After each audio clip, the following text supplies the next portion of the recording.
Okay. Have we made any strides in colon cancer detection or treatment in the last year? I think the biggest improvement has been our effort in educating young people, especially regarding the signs and symptoms of colon cancer. Many people that are in their 30s and 40s just assume that that's not something that they would have to worry about, and we know that the incidence of colon cancer in those patients of those age groups, it's real. And so I think the biggest thing is early detection, and that is what we are trying to preach from the rooftops, that if there's any problem for patients to have that evaluated much sooner. Okay. What cancers have we made success with in terms of treatment, diagnosis, or cure? You know, I think that across the board, as we understand more about the genetics of different cancers, we can tailor our treatments a little bit more effectively. For example, in lung cancer, we know of some specific mutations. They're not the majority of lung cancers, but if you are a patient that your particular cancer expresses that mutation, we know drugs that are more effective now that help patients live longer. And so that trend is happening in many cancer types, whether it is kidney cancer, colon cancer, pancreatic cancer, breast cancer.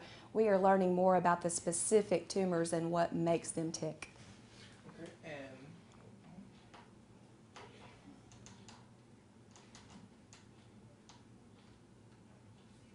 Can she add something about our lung screening program, about how now we are catching more cancers in stage 1?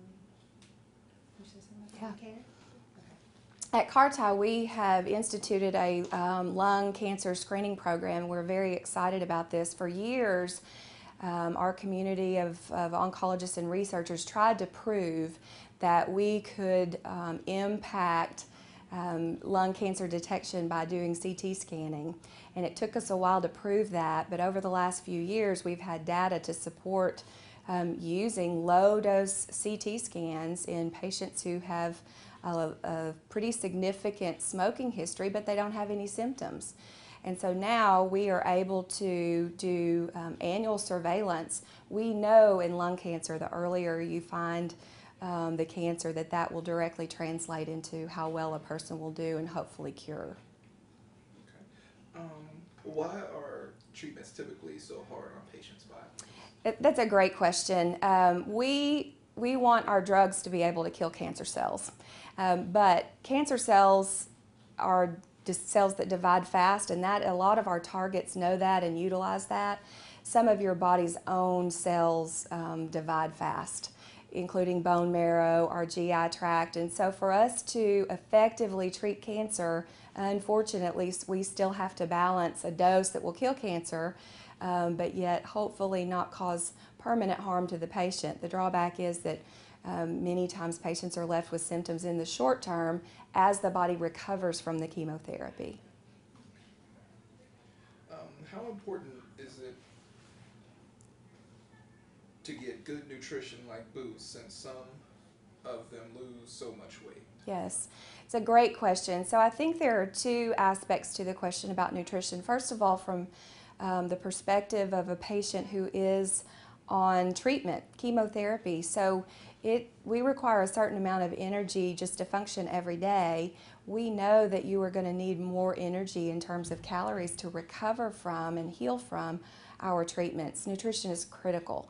So if a patient is able to meet their nutritional needs, oftentimes they will do better with their treatment. Boost, Ensure, Glucerna, some people prefer Carnation Instant Breakfast, whatever it is that you can get extra protein, extra calories during that period of time when you're on treatment, it's critical, as is hydration. Secondly, I think nutrition is it's profoundly critical in prevention.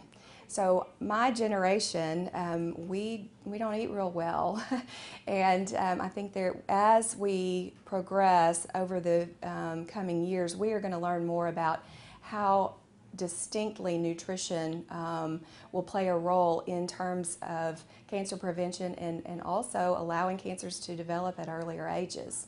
So to me, the more we can do on the prevention side with good nutrition, that's going to be the way to impact cancer incidence across the board, whether it's breast cancer, colon cancer, lung cancer. Nutrition plays a role in all of those cancers. And yoga. how does it help, especially since some patients are so weak and in pain? Yes. There is an entire field of research that I don't pretend to be omniscient regarding, but more and more information is understood about the body's ability to heal itself. And there is something about yoga, in addition to other forms of meditation, stretching, but especially yoga, when you put the mind and the body both together in a state of relaxation, regardless of where you are in treatment, there is something powerful about its ability to heal. The people generally aren't stressed when they're doing yoga. There's something about that whole exercise and the mental state that a person's in when they are doing it. It allows the body to be in a more relaxed state. And also, what about meditation? Yes, I think we all need to do more of that, regardless of whether we carry a cancer diagnosis.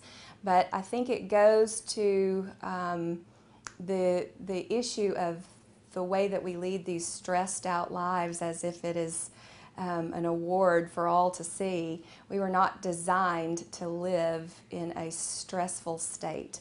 And meditation is critical for many people in terms of allowing them to relax to a point that they take themselves out of that stress state. That is when the body really can take over its own healing, if you will. And don't get me wrong, I don't mean to imply that meditation will heal a person from cancer, but I do believe that it is an instrumental piece, as well as exercise, whether it's yoga, whether it's walking, nutrition. Each plays a role in the overall ability for that person to heal. You know, for me, I want to always make sure that I'm a doctor practicing what I preach, so I try to make sure that I'm up to date on my health maintenance. I turned 40 last year, and my mother had 7 polyps on her initial colonoscopy in her 50s. And I had had some clinical changes and actually had my own colonoscopy. And I don't know of a patient that would sign up for that as a hobby, nor would I, but it really isn't bad. And the peace of mind knowing that you're not missing something was huge for me. So I highly recommend making sure that people are up to date on their screening. That's very Okay. good. Donna will love that piece of it.